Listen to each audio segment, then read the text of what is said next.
Hi, this is Tom Farley down here in Madison. I really wish I could be up there in Marshfield area, be with you guys in person. But, well, the fact is, Madison and Marshfield aren't that far apart, so I am virtually there. See, virtually. Sorry. Anyway, let me start with a little story. And it goes back to 1996. And I'm in New York. I work in New York for a Wall Street firm named Bear Stearns. You can Google it. It's not here with us anymore. But I got a call one day, and it's from my little brother. And he said, Tommy, I'm back in New York. Do you want to have dinner tonight? I said, sure. And Chris had just finished 5 years at Saturday Night Live and went off to Hollywood to make movies. He had just finished up Tommy Boy, which was a big hit. So he was working on his second film. So after work, about 5 o'clock, I leave and I start walking down Park Avenue. And I'm all Wall Street suited up, got the tie on, and I'm this cocky Georgetown grad. Like I think I know everything and got the world by the tail. So I walk down to the Waldorf and go up to my brother's suite. And he greets me. He said, "Hi, good to see you. I'm with a producer on my next film. We need to talk through a few things. And can you just kind of sit down and wait?" And I said, "Sure." So I sit down and I pick up a magazine and start reading it. And a couple seconds later, just kind of happen to glance up and I see Chris and this guy looking at me, just staring at me. And I'm like, "Oh, that's kind of weird." And I don't think anything about it. So I continue reading, and a few minutes later, I get up to get a bottle of water. So I go over to the little mini fridge, and I pull out a bottle of water, and I'm walking back to my chair, and I glance over because I don't hear talking, and I see Chris and this producer kind of watching me the whole way, just watching me sit down in my chair and just staring at me. And I'm like, okay, it's again still kind of weird. And I sit down and I just start thinking about, like, how did this happen that I'm like sitting in my little brother's suite in the Waldorf, waiting for him to finish talking about his movie. And I just start thinking about all these crazy times growing up. When we were kids, myself, my three brothers, we went up to summer camp all summer long. My parents would literally get us out of the house for 7 weeks. So we would go to this all boys summer camp up north of Minocqua. And what was interesting was every Sunday, this camp would take the kind of few Catholic kids that were there like us, and put us on a bus and send us into Minocqua to go to church on Sunday. And so this being Wisconsin, summertime, the church, and it was in the North Woods, the church was outside. So it was on these benches amongst the pines. It was beautiful. It was also August in Wisconsin. It was like 90 degrees out for some of these masses. But the fun thing was, it was the only time for us Catholic guys to see the girls from the girls' camp across the lake, that came in for church too. So we would always act up. And I remember this one time, we're walking up to communion, and I don't know where Chris got them, because candy at camp was kind of contraband. You couldn't have it. But somewhere he found Tic Tacs, and he grabbed a handful of them, and he put them in his mouth, and he walks up to communion. He's right in front of me. And he gets by the girls' camp, and he starts kind of waving, kind of going back and forth. And then he just goes down, and he slaps his hand on the the wooden benches, and his head goes back, and he spits out all these Tic Tacs like they were teeth. And all these girls just start shrieking like, "Oh my God, it's horrible, it's disgusting." And all my friends are just laughing hysterically. And I'm trying to set an example. I'm like, don't encourage the kid. Don't laugh at him. That's not funny. Of course, it was very funny, but I wasn't going to admit that. So, gosh, I think of that. And then I'm thinking of masses. I remember when we were in high school, we were altar boys, and we would say mass downtown. And I remember an Easter mass, and the church was packed. And Chris and I and my other brother Kevin were up on the altar saying mass. There's like 5 priests, and at one point in the mass back in the day, you had to ring a bell at a very certain point in the mass, and that was my job because I was the oldest and supposedly the most responsible. So, unfortunately, my brothers and I all have like severe ADD. We like totally lose track of what's going on. We're not paying attention. I'm looking out into the audience, which to me it was an audience, trying to find somebody in the pews that I went to high school with that I could make faces at and goof around. So I don't know where we are in the mass, but all of a sudden I hear next to me, Tommy. And I'm like, oh, and I snap to, and I figured it's time to ring the bell. So I grab the bells and I just start ringing them. And that's when I see every priest on the altar just look over me like, what are you doing? And that's when I realized that I was a good 5 minutes before I was supposed to really ring the bell.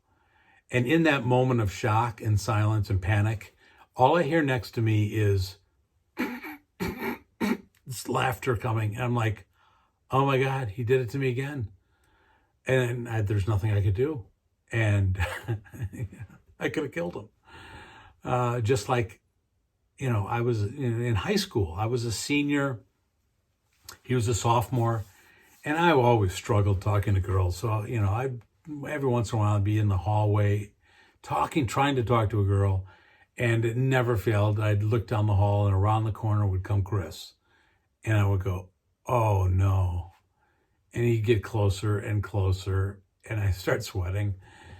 And he would get right up to me and just say something like, hey, Tommy, I saw you wet the bed again last night. Mom's really mad. And they just keep walking. And this girl would look at me like, what is wrong with your family? What is wrong? What is wrong with you people? And I would just like, lots. I don't know. I'm sorry. That was, I was just thinking about all these things that, life with Chris was like growing up. And I'm thinking of these things, and I look up, and there's Chris in the sky from the movie, staring at me again. And I go, okay, hold on. What's going on here? And Chris just starts laughing. He goes, yeah, this producer called me tonight, and he said, Chris, we got a real problem with the movie. And Chris goes, what? And he said, well, and the movie was turned out to be Black Sheep, where Chris plays this knucklehead younger brother of this guy that's running to be the governor of the state of Washington. So this like hardcore politician. And Chris was this knucklehead that wants to help on the campaign. And the producer goes, Chris, we're having a tough time casting. We're having a tough time figuring out what the serious, uptight older brother of you would look like. And that's when Chris goes, oh, okay, well, I'll have him here in 5 minutes. And that's when he called me to go have dinner and come over to the Waldorfs, just so he could show this producer what this character, that there actually was one in real life, uptight older brother. Thanks, Chris. So, that's what life was like. High school was the most challenging because, again, I had to share a bedroom with him. But watching Chris in high school was interesting. It was the last time we really spent a lot of time together until, years later in New York. But, Chris, like all of us, this is Wisconsin. We're guys, we played sports. That was the only choice we had. What sport you were going to play. Luckily, Chris was, we were all fairly, everyone's athletic around here. So Chris was really, he loved sports. He loved football. And he was very competitive. But at the same time, he was always that kid that, in practice that would have his helmet on backwards and he'd pull his pants up to his chin, and he'd run around doing mudslides, and just goofing around, just cracking up the whole team. And I'd hear stories of him, like, as a senior, like after a football game, in the showers, chasing the freshman football players around naked, come here, little boy, literally sending them to therapy for the rest of their lives, like me. That was, it was Chris. He was just this just funny athlete.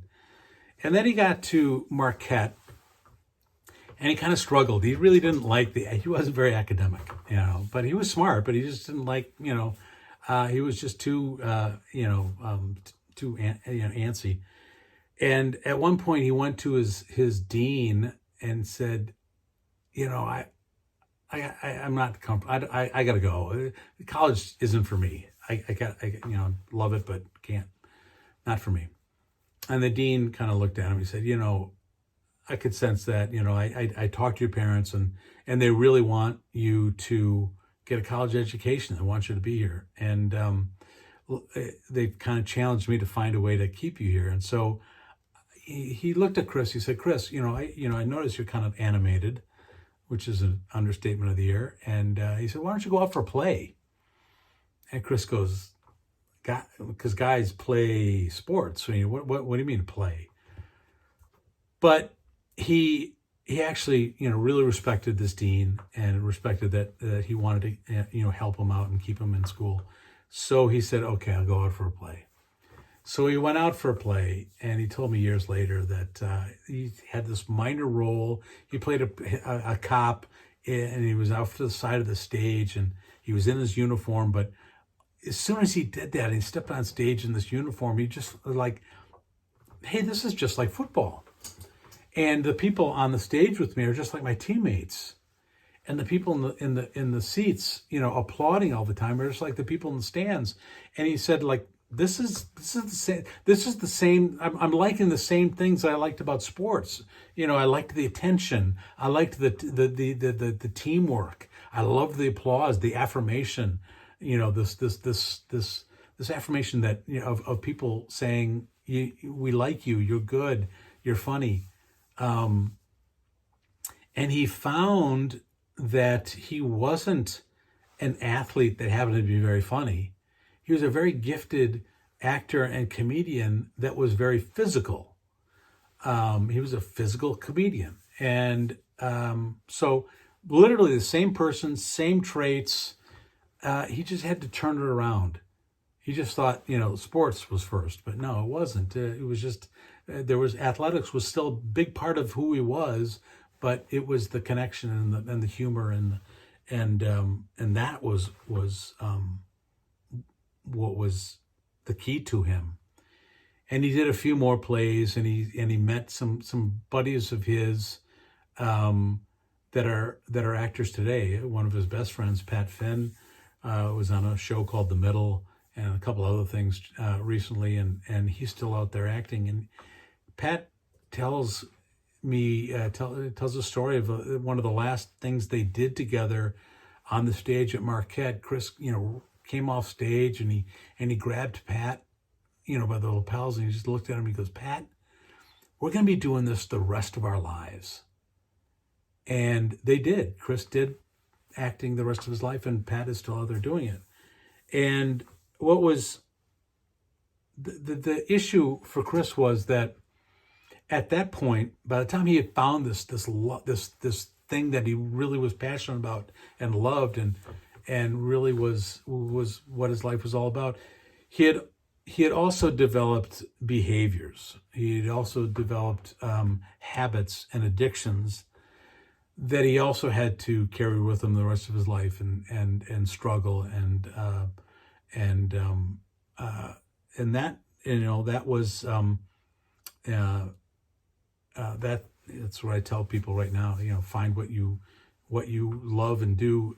Soon in life, early in life, and you'll want to protect it. And that's what Chris did.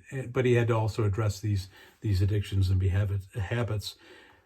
He went in and out of rehab 17 times. That was, what we said, after when we look back, and it really wasn't because he failed so many times. It was because this was a very powerful foe, this addiction, but he approached it like an athlete, like the athlete that he was. And he said, I'm not, this isn't going to beat me. I'm going to compete. I'm going to do this. And, to the point where when he got out to Saturday Night Live and actually went through one really successful treatment, and he came back to New York, and instead of going back to his nice big luxury apartment, he went to a transitional home, a halfway house that the treatment center had in New York, and for the third year on Saturday Night Live, he would do his work, and then at the end of the night, he would go back to the Lower East Side and of New York and check in, and check into his cot and sleep there with a bunch of other people that were in recovery with him. And he'd wake up in the morning, go to a meeting, think about how he could stay sober that day, and then go to SNL and be on national television. But it was at that time in his career that he developed these amazing characters. Matt Foley, the Chippendales dancer, all these great things that he's known for today. He's known for them because he developed them at a time when drugs and alcohol were not robbing him of his talent anymore. He had like certain raw talent, but when it was pure, when it was, when it was addiction free, that talent really came through. And I remember when I was writing my book, I interviewed Adam Sandler and David Spade and Chris Rock, who were his best friends at the time on SNL. And they said, yeah, at that time, Chris was funnier than all of us. Spade and Rock saying, definitely he was funnier than Spade. But, Sandler and Rock saying, yeah, he was funnier than all of us. So it's amazing. That's how talented he really was. So he left, went and made some movies, and I was still out in New York, and one day I'm in a friend's office in Connecticut, and we're talking about some business ideas that we had, and we're just kind of casually talking. And in his office, he had a TV, and it was on. It was muted because we were meeting, but he had CNN on just so we keep up with the news. And I happen to glance over, and I see this image, a clip of Chris and David Spade, and I'm like, oh, what has he done now? I'm like, Chris is in the news, and so I turn up the volume, and then it flashes to Chris's apartment building in Chicago, and the announcer is telling me that Chris had died of an overdose. So that's how I learned that my little brother had passed away from his addictions. And from that moment on, Chris's, addiction and his substance abuse became very, he died in a very public way, and it became very public. So I couldn't walk away from that. I couldn't. That's how life was from that moment on for me. So I decided I needed to do something about that. I needed to do something with that grief, for one. And I also wanted to deliver a message to Chris's fans and people that were, just starting out, in grade school, high school, that loved SNL. And I wanted to send them a message of like,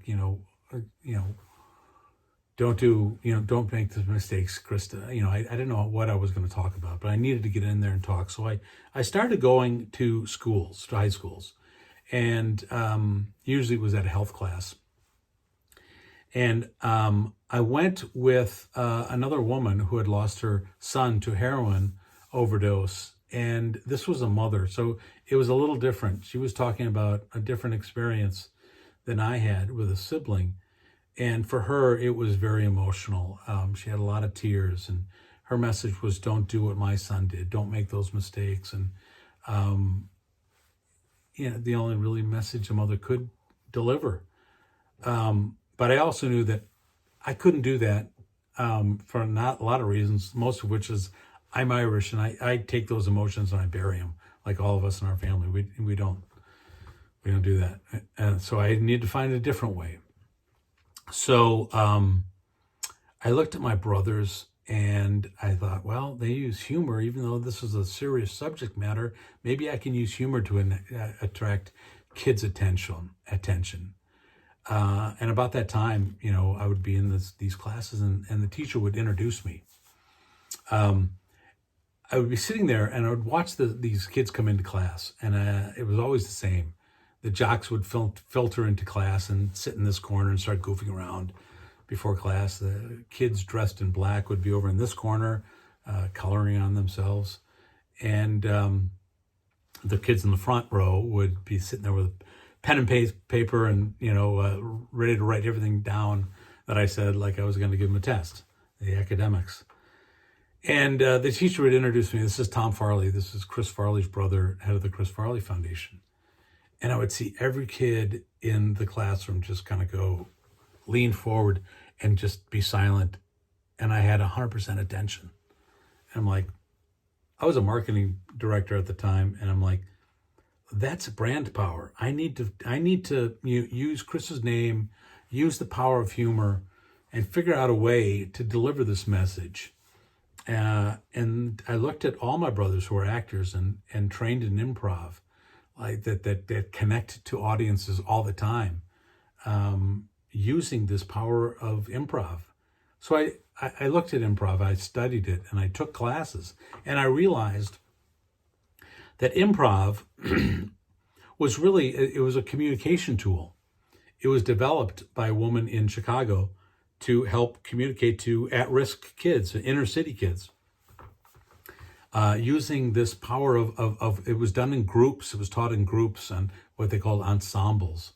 And they would bring together like a musical ensemble, all these different instruments, all these different kids, all these different people that all had their own voice and their own style, just like an instrument. And they would slowly start to bring them together through effective communication, where just like the music, if everyone's playing to the 100% of their capability, it made beautiful music. So through communication, she saw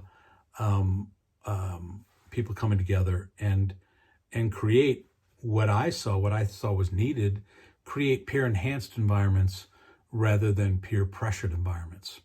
Because the whole essence of improv was one of acceptance. It was non-denial. It was based on one rule, which was the rule of yes and, meaning that anything that's said in the group or done in the group, everyone else has to say yes to it. Not literally, but they have to accept it. They have to hear it. You're giving them a gift, when you do something, you offer something. And it's wonderful when people accept it. But then the and part is now you have to add to it. You have to build on that idea. And so I go, okay, there's only one rule. Okay, kids can remember one rule. So I started to do yes and. I went into high schools and I started to teach kids some how to communicate better. Because for me at the time, I saw some, because, substance abuse prevention was being delivered primarily through classrooms and schools. That's an environment of learning. They're giving, that's what you do in school. You deliver information and you learn. And that's great from the DARE programs in 5th grade to the health classes in high school. You're getting all this great information. So I knew I didn't need to do that, and I couldn't do that as I'm not a teacher. But I could develop, to go with that information, I could develop a tool to use that information. You don't need another pamphlet on methamphetamines. There's enough of that out there. The information's there, but a tool. And for me, that was communication, and the mechanism to get people's attention was humor. So I developed this brand, of going into schools, using Chris's name, using improv, teaching communications, and getting kids and young adults to form ensembles that were accepting, that people listened and accept, and the importance of being in a group, helped each other out. And so it was a lot of fun, and I would have done that if I came up to Marshfield this time, but drag some kids up on stage and teach improv. But I'll be back. We'll do that someday, and it's a lot of fun, and it really helped me learning improv. It helped me really in what I do as a motivational speaker, if you will. Getting on stage in front of people is not, it's not normal to get in front of 200 people and have people listen to you. It's not comfortable. But I learned through this acceptance to be comfortable being uncomfortable. So I learned that lesson. I just became real comfortable in this uncomfortableness of speaking to people, and at the same, so that was very helpful to me, and it was a great life lesson too that improv taught me. And at the same time, I also wrote my book, my biography of Chris, where I interviewed friends and family of people that we grew up with in Wisconsin, people that he worked with in Chicago, people that we went to summer camp with up in northern Wisconsin, people from Marquette, people at SNL, people in Hollywood. And they all told the same story about Chris. They all got, what he was all about. And it really helped me because as I said, I always thought this little brother of mine was just there to, annoy me. And it really, by listening to other people's voices, I came to have a much better relationship with my brother after he's passed away these many years than I ever did when we were sharing a bedroom together. And because I realized he wasn't trying to annoy me. What he was really, what he was saying is like, Tommy, here you are, you're trying to play this caricature, this character of who you think you should be in life. And here's Chris, known for creating these characters, known for, playing these roles, but all he was just being himself. He was he was the same guy. And he was saying to me, Tommy, just be yourself.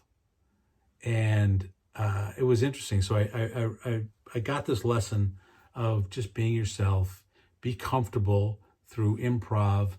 All these things came together with me. And at the same time that I also moved back to Wisconsin, to my roots, to what I loved, the people I loved, the state that I loved.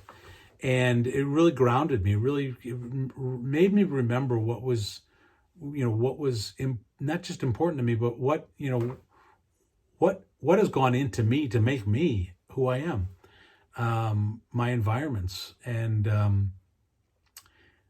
it was wonderful.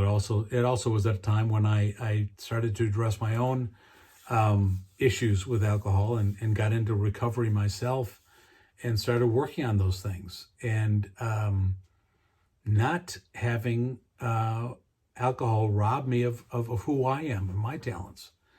And it took a long time, but I got there thanks to a lot of the lessons from Chris, and finally listening to myself, these things that I would go out and talk to people about. I'm like, okay, Tom, you need to follow those kind of life lessons yourself. And it made me. It was really important for me to I've spoken all over the country, but speaking to people in Wisconsin really is the most important to me because this is where Chris and I grew up. We know the culture, we know the environments. We speak the language, um, and I often think about Wisconsin like I think about my family, and we were always a really fun, loving, joking, humor-filled family, and loved each other and loved getting together. But after Chris died, and then a year later, my dad died. Two big, powerful voices in the family were taken away, mostly because of drugs and alcohol with Chris, and a lot of alcohol and health, and related health issues from my father. The family dynamic is still the same. We're still funny. We still love to get together, but it changed. It's just not the same.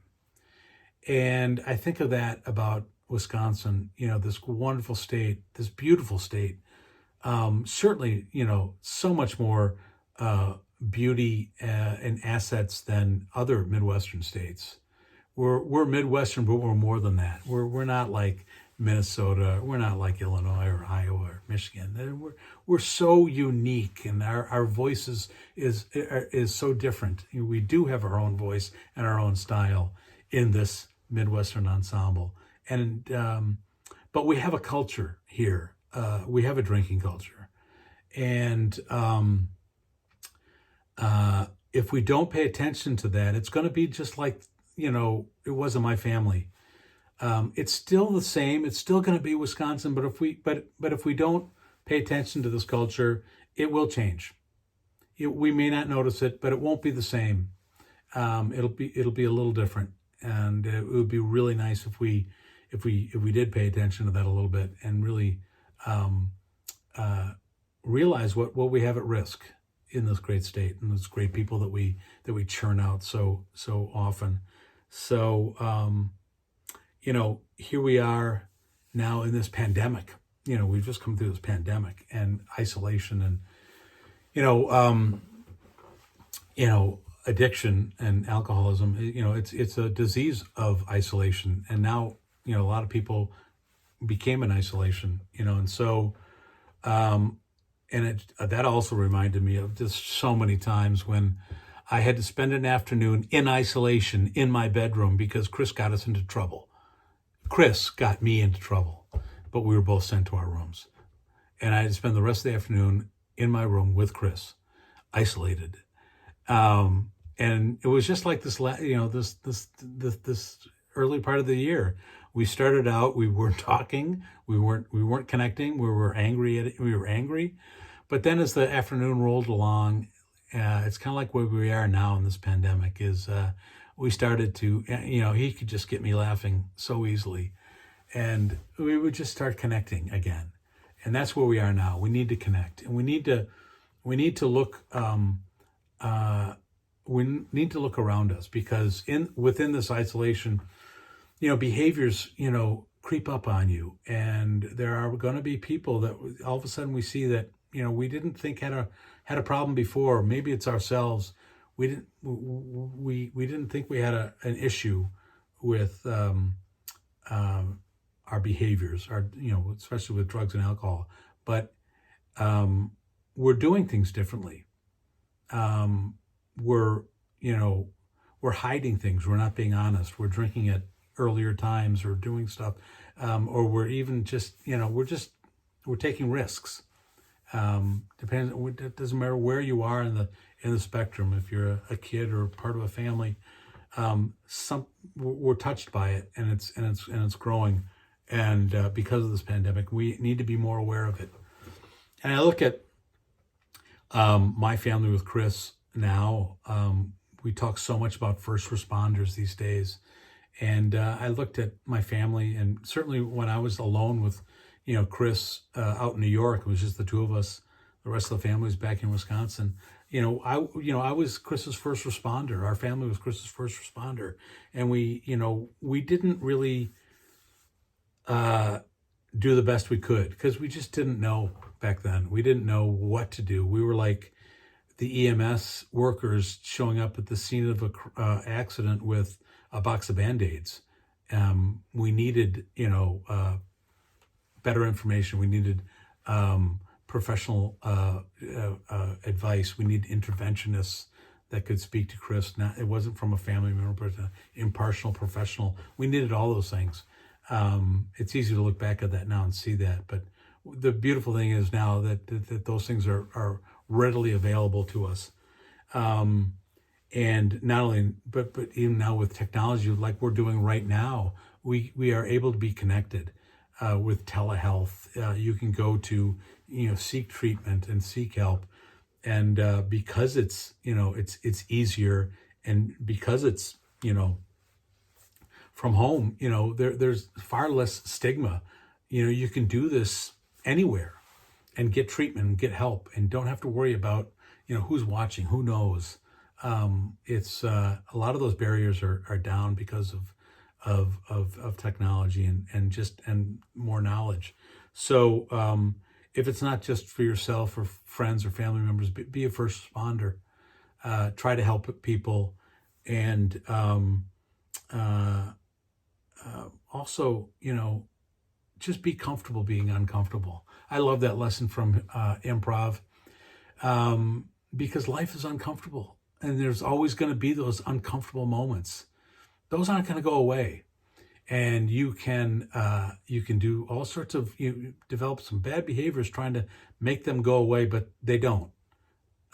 So be comfortable in your uncomfortableness, and other people, it's infectious.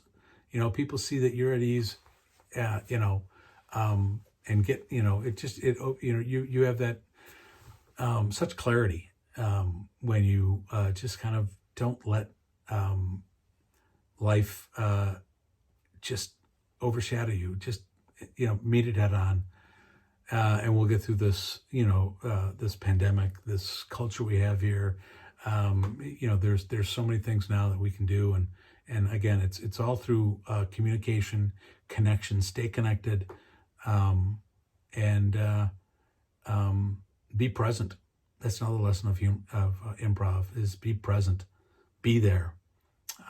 Don't check out. So, really great to be here. I can't wait to get back up there in person, live, and do some improv with you guys.